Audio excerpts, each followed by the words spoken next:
GRIMORA. Snow covered the entrance road to the campground in a smooth, unbroken layer, erasing the tire marks left earlier in the day.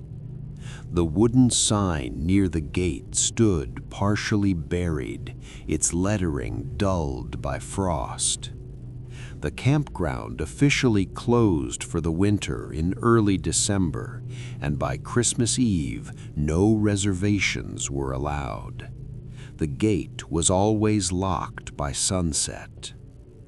Aaron Wells noticed the gate was open at 11:17 p.m. He slowed his truck and stopped just outside the entrance, headlights washing over the empty road beyond. The campground loop curved into darkness between tall trees, their branches heavy with snow. No lights showed inside. No vehicles were parked near the ranger station. Aaron had driven this road many times while working seasonal maintenance during previous summers. He knew the rules. After winter closure, no one stayed overnight. He assumed the ranger had forgotten to secure the gate and considered calling it in. With no signal, he decided to drive in far enough to confirm.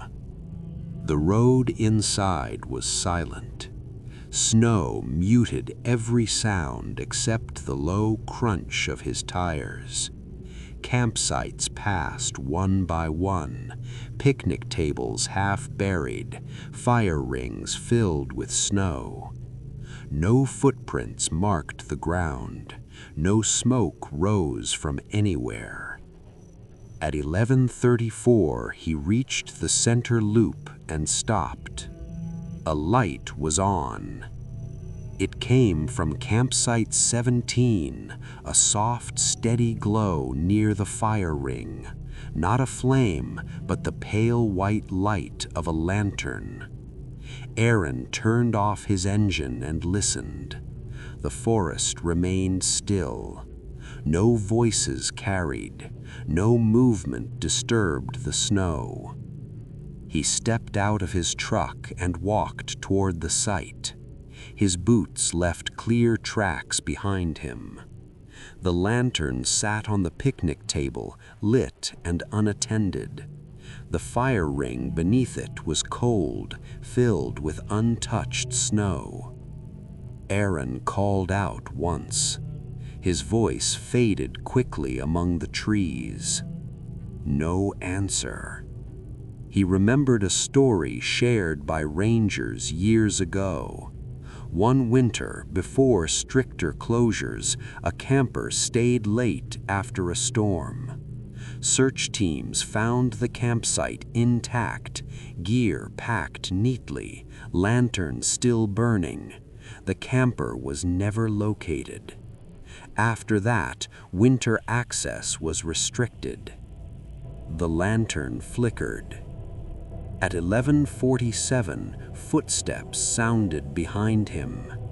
They moved slowly along the packed dirt path, measured and even. Aaron turned. The path was empty. The sound stopped when he faced it. The lantern brightened slightly, casting longer shadows across the snow. The air felt colder near the campsite, pressing inward. Aaron backed away a few steps. At 11:59, more lights appeared. One by one, lanterns ignited across nearby campsites. 16, 18, 19. Each turned on without movement, forming a quiet ring around the loop. None showed figures beside them. Footsteps returned, this time from multiple directions. They moved between campsites, stopping briefly at each table, each fire ring, as if checking something unseen. The snow beneath them remained undisturbed. Aaron stayed near his truck, breathing slow and steady.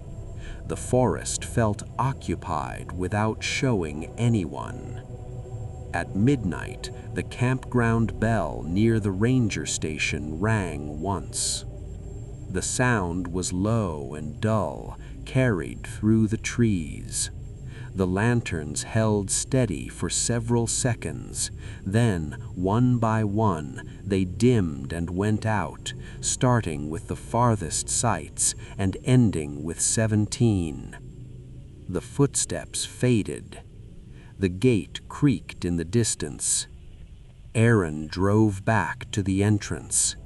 The gate now stood closed, its chain wrapped securely around the posts. Fresh snow covered the ground evenly, erasing his tracks as if he had never entered. By morning, the campground appeared unchanged. Rangers reported no electrical faults and no signs of trespass.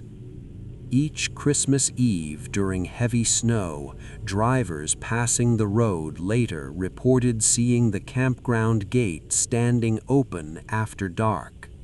Some noticed lights deep in the trees, steady and silent.